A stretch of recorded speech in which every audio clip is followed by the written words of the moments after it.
And one of the incidents when the Prophet sallallahu alaihi wasallam was rehearsing the Qur'an with Jibril during the nighttime of Ramadan, he was paying attention, and in his desire to memorize and to get on to the next point, he was reading it very fast back to Jibril.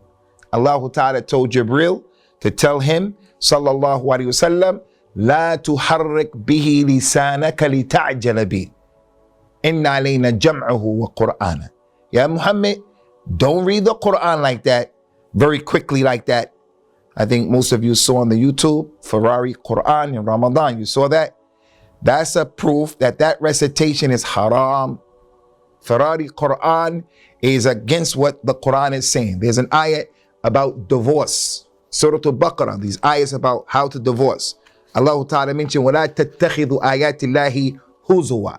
Don't take the ayats of Allah as a joke and a game in these issues of divorce. Although it was talking about divorce, it's also applicable here. Ferrari Quran is taking the ayat of Allah as jokes and games. Jokes and games. So anyway, Allah Ta'ala told Jibril, tell the Nabi, don't read the Quran like that. So all of that kalam is about what?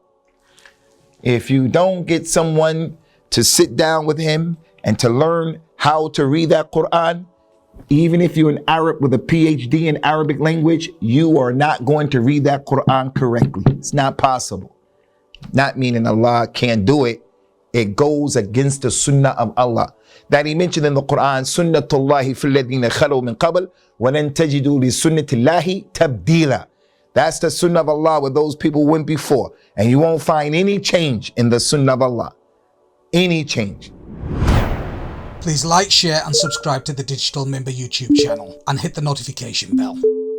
Please also like, share and subscribe to our Facebook and Twitter. Links in the description of this video.